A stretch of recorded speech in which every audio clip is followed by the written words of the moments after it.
stuck. Well, here we are in part 3 of our Tooliom TL-250M MIG Welder review. This time I got a little present for you. We're going to do some aluminum. First, we're going to change the liner out in the MIG torch lead with the graphene and take out the old steel liner. We're going to change out the drive roll for a U-shaped drive roll for the aluminum wire. Change it over to argon gas. We're going to set this thing up and try a little aluminum today. So stick with us. I think you'll have a jolly good time. All right, so we've unhooked the 7525 MIG gas from the back of the 250, and we're going to hook up straight argon. So we've got our argon tank here from the TIG welder, and so we're going to screw that in here. This is the included hose.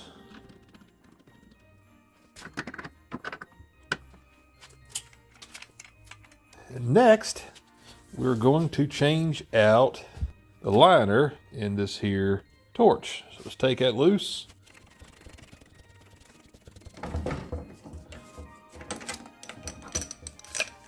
Stretch this thing out here. And we're going to have to take off this little nut here. As you can see, here goes the original liner. Take this off here.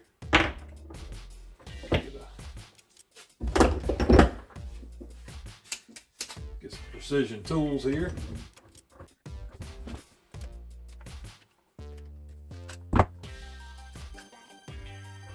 See the other end of the original liner. All right, now we're going to pull it out.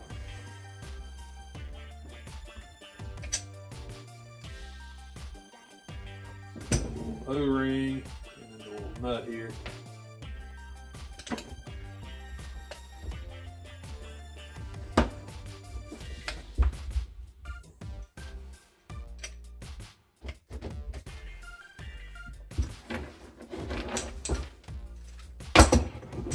Strip this thing out as straight as possible.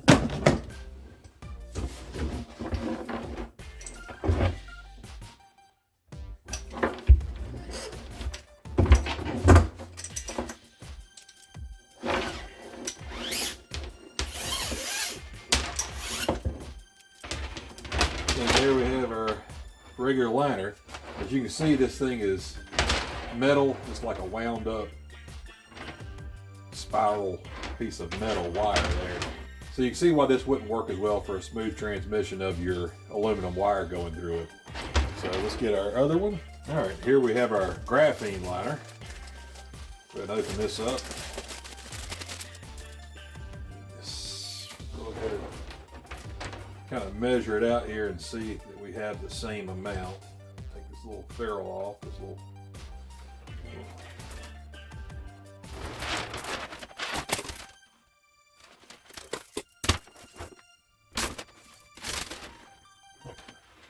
And like usually they give us a little extra there. I'm gonna go ahead and cut it a little bit long to start with. I can always trim it again.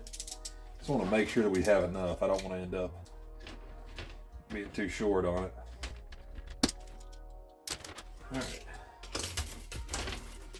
Go ahead and start poking this through.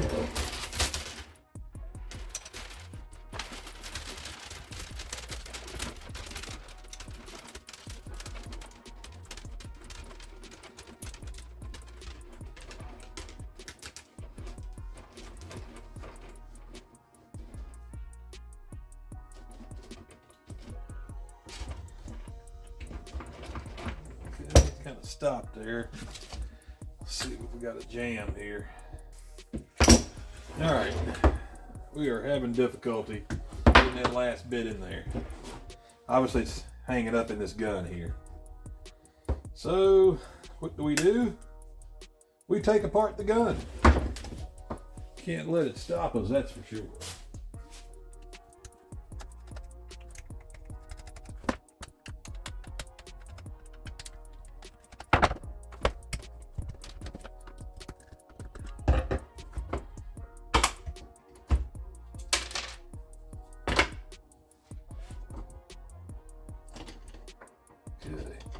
This would also give us a chance to smooth that up a little bit.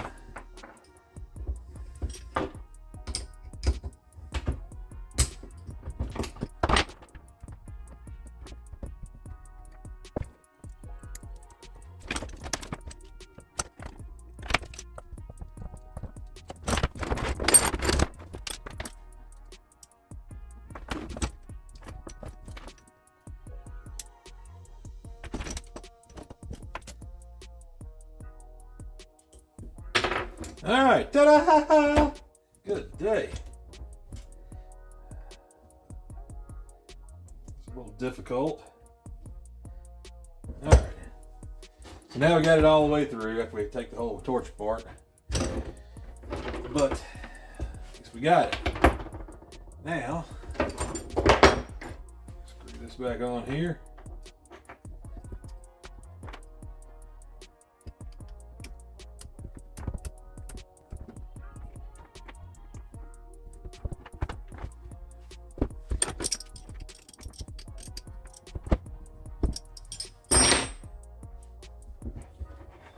All right, now let's put this thing back together again.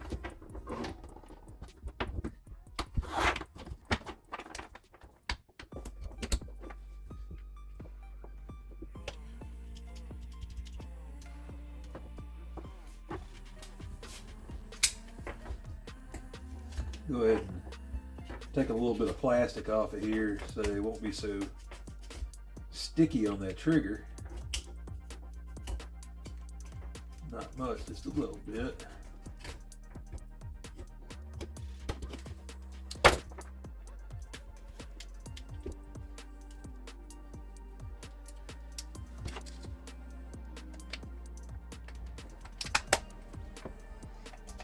Oh, look at that.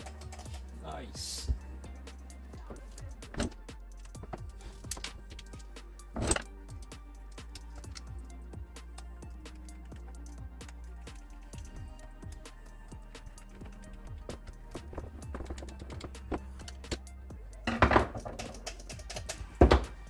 All right, now this wasn't supposed to be that hard to do.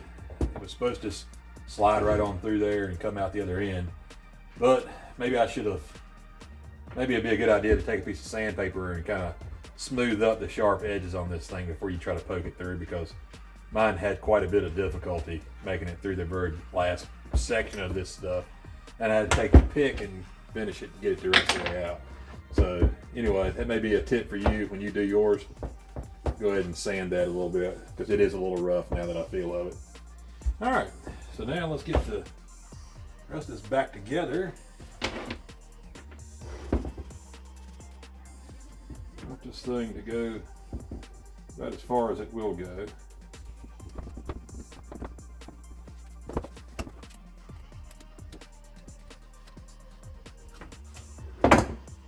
And we're going to change out this tip also, because this is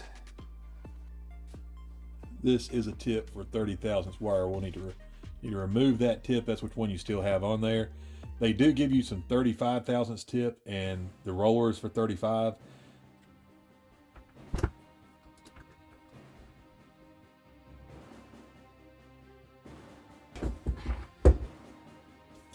All right, now we're going to put our little clampy ferrule thingy there, the little split ferrule. We're going to slide it down in there, and this little O-ring has to stay on there also. It goes down inside there like that. Then we're going to put our little plastic nut back on there.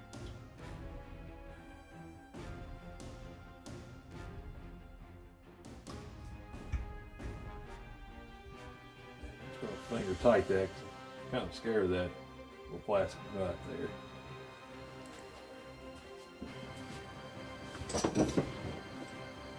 All right, now as you recall, I left a little extra sticking out of this thing because I want to see how far it'll go up in there before it bottoms out. And almost none, but that's exactly what I want it to do, is bottom out, because I don't want there to be a space in between where the wire to get messed up. All right, looks like I'm going to cut it almost pretty much all the way off. So I'm going to take a razor blade and do that so I don't have this pinched end like this, like from using a pair of cutters. All right, not only did I cut it off like that, I'm gonna take this razor blade and I'm gonna clean out this hole. Just kind of ream it out like this. Any smoother transition we can get is gonna be better, so.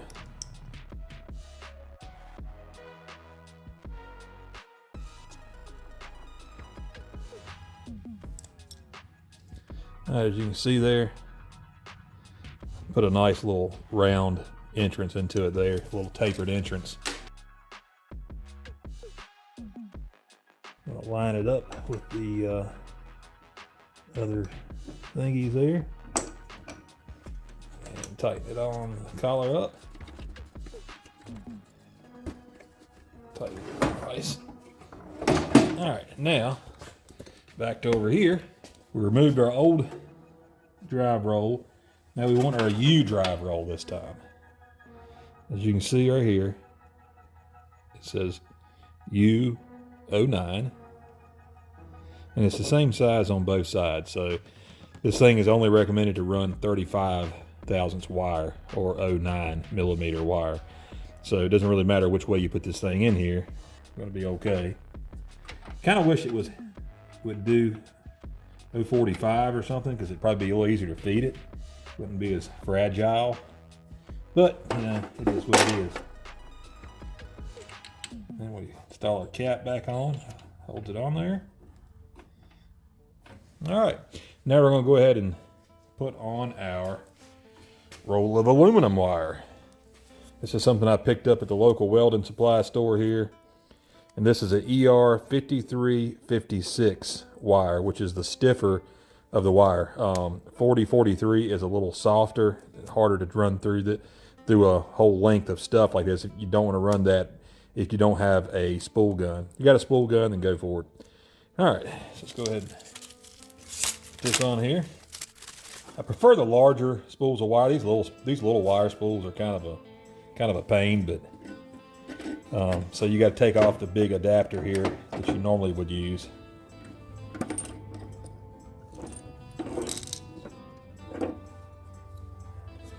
So set that aside. We're not going to need that. And with this is going to be in this direction. Yeah, like that. So put that on there. And we're going to put on this. And we're going to put on this. And we're going to put on that. We're going to put on this. We're going to give it a little tension.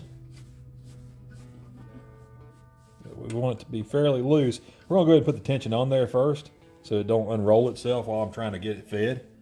But we do want to loosen it up when we get done so it's easy for this thing to feed. We do not want it to have to fight to pull this thing off here.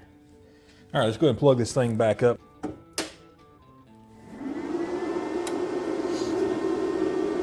right, go ahead and start our wire off this little thing here. There's a nice, clean, fresh cut on it. And we will start it.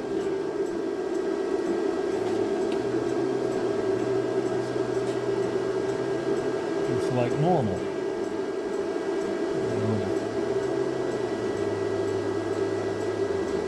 We're going to try to feed it as far as we can by hand first. So we can kind of feel if it gets tight. This wire really isn't that soft. I mean, it's softer than steel, don't get me wrong, but it's not as flimsy as some 4043, that's for sure. It should be a little easier to use.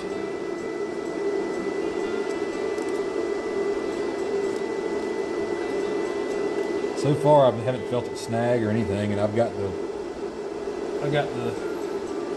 lead just hanging there. It's not any particular straight line or anything like you would need to make it easier. Let me straighten it out there.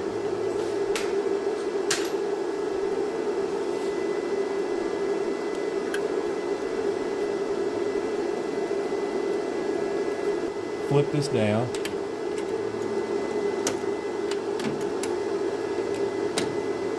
Tighten her down a little bit. Go ahead and loosen this up a little bit so we know it can turn. Alright, now let's go ahead and go to the front.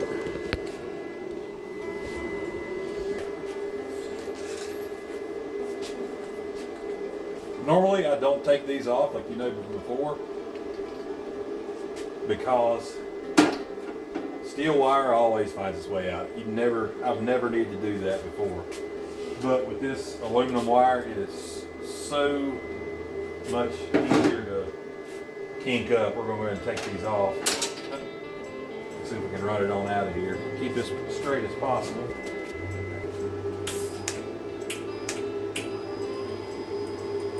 Oh, came right out. All right. I must have had it already there.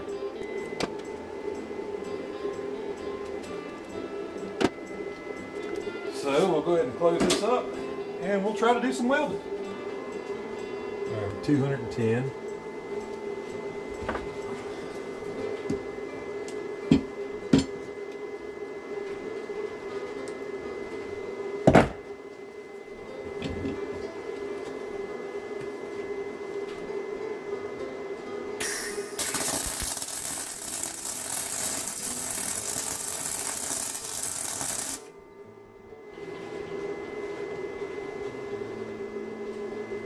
You know, as much soot as I'm getting, and I really hate pushing, I really think I may try some drag, and let's just see if I can get it to get the appearance of the bead to look a little better doing my normal routine here.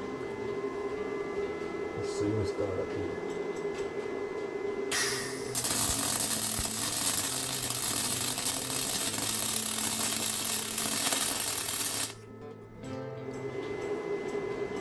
Yeah, it definitely looks better doing it that way.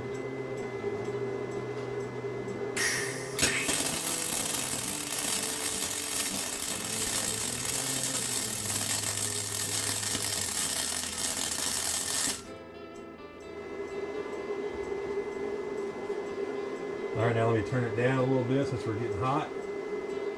Down to 195.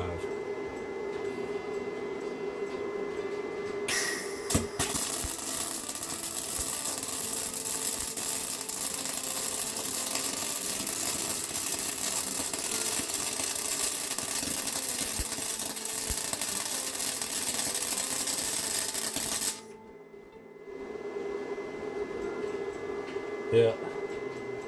Now, we'll turn it down. 185.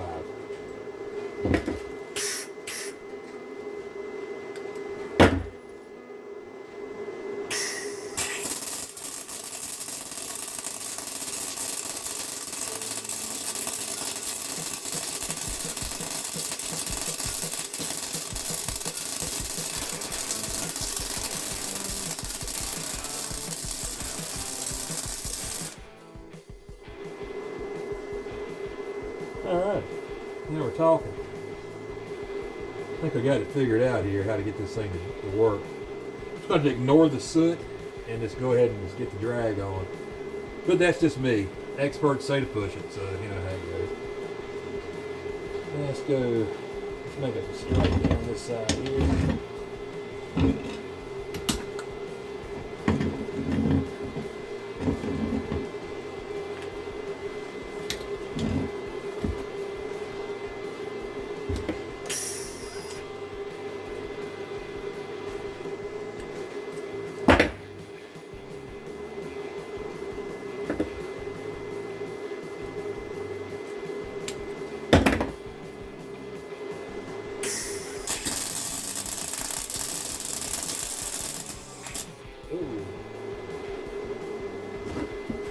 Started to burn back on me there. Let's turn it down a little bit more. Get it down to 175 now. Now this metal's getting hot.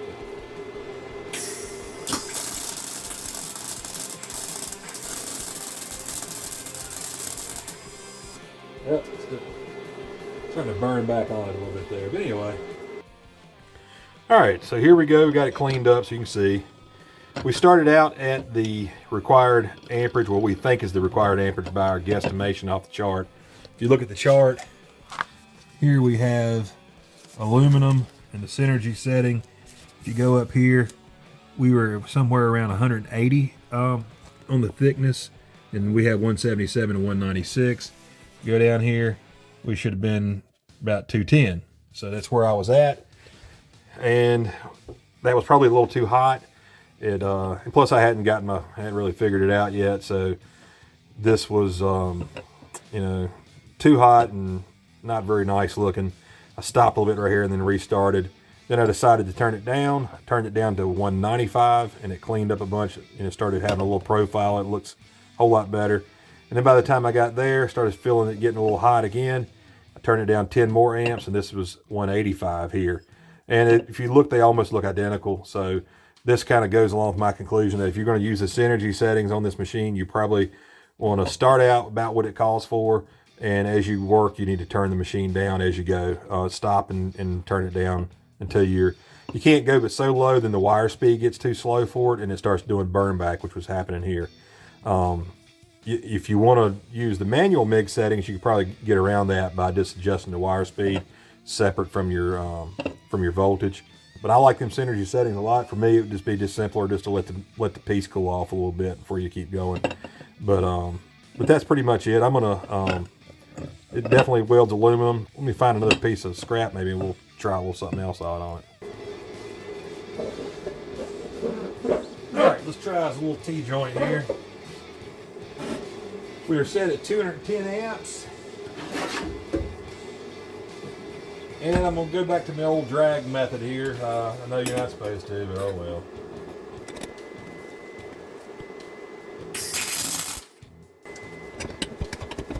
Get soot off of there. Probably all sooted up. Get some of the way this thing down is here.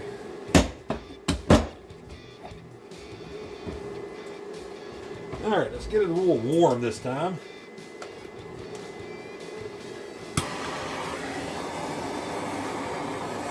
I'm gonna warm this thing up. Supposedly you don't have to get them any hotter than about 200 degrees or so. Keep it from hurting the actual aluminum. We're just warming it up enough to get, because it's really cold today and we don't want it to be too cold. We're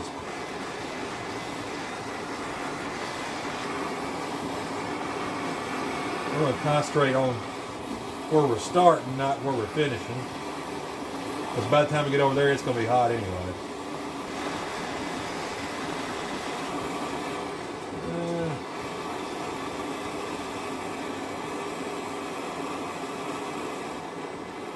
Should be good enough. Like I said, I'm not following the normal here. We're going with the drag. And it's going to get sooty. But I'd rather it be sooty than... I can always clean the soot off. Can't fix a ugly freaking bead. So let's go ahead with this.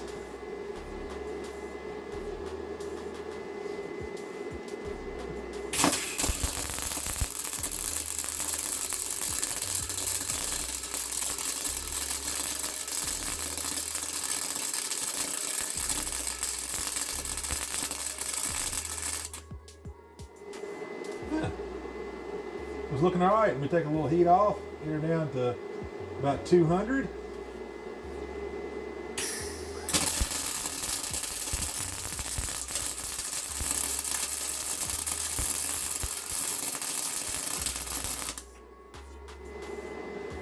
All right.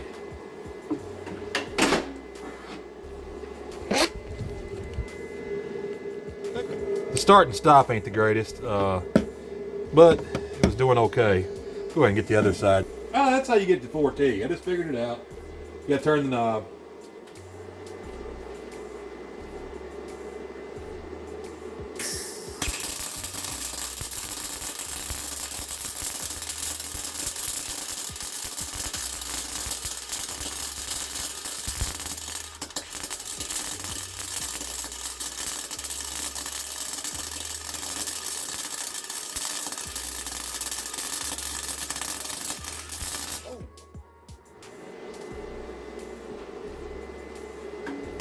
Trigger got hung there at the end.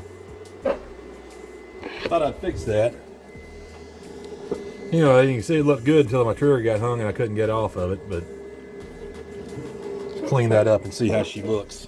All right, that was the second one there. As you can see, towards the end there, when I let off the trigger, it did not stop going. It just kept trying to get it there, and it started to eat away a little bit. But now I can always go back and put a little more weld on that end if I needed to. But of course, we're just practicing, so it doesn't really matter. But anyway, there's her. Ooh, she's still hot. There's our first try with our start and stop in the middle there. And then here's our second. So, does pretty good. Not too bad. I can definitely live with that. And for me, I mean, I know you're supposed to push it. It keeps the soot out. But when I tried to do that, it really didn't help a bunch with the soot. So, if I'm going to get soot in it, I might as well do it the way I like to do it. And that's the drag method. I can be a little smoother with it. And I got a little more control when I actually pull in my hand and trying to push it along. I'm too jerky when I go forward. But anyway, that's just me. It's better if you push, I'm sure, but that's what I do. So anyway, this thing works pretty good. Not too bad. I think it can replace the TIG for me because I'm not doing any cosmetic or really high-end aluminum work anyway. I'll just make some brackets, maybe fix a water neck or something, patch a hole in the radiator, you know, just little things like that. I'm going to work on that convertible top, and that'll just be some little 1-inch strips, and that'll, you know, no real big stuff. Most everything I do is going to be covered up with upholstery or going to be painted or something anyway, so this should be fine for what I'm going to do with it. So anyway, and I just figured out how to get it into 4T. I'm going to try it on the other one here too. I bet it's the same way. Instead of just flipping through it to get to it, like, oh, that's why it kept going. I mean, I had it on 4T. That's why my, I thought the trigger hung. That's not what happened. I actually had it in 4T. That's why the thing got stuck. But anyway, that's how you change it from 2T to 4T, is when you go through your settings here. You see this is inductance, and I'm on 4T, and I can turn this knob to go back to 2T. So you can't just flip through it to get to 4T and 2T. You have to actually turn the knob to change it. And when I was setting it up just a second ago, I discovered how to get it into 4T, and I guess I left it in 4T because at the end of that weld, when I let off, it tried to keep going, and I was like, So anyway, but we figured that out. So anyway, do we like this welder? Absolutely. It seems to do its job. I wish I would have had some more gas. I was running really low, so therefore my MIG welds on video too were pretty dirty, a little sooty, but they still worked very well. There was still enough gas in there to get the job done, but it wasn't as clean as I'd like it to be. I was really getting low, and I'm sure I was getting a little air in there with it. But anyway, between the two, the big difference is going to be the choice of not using the synergy setting.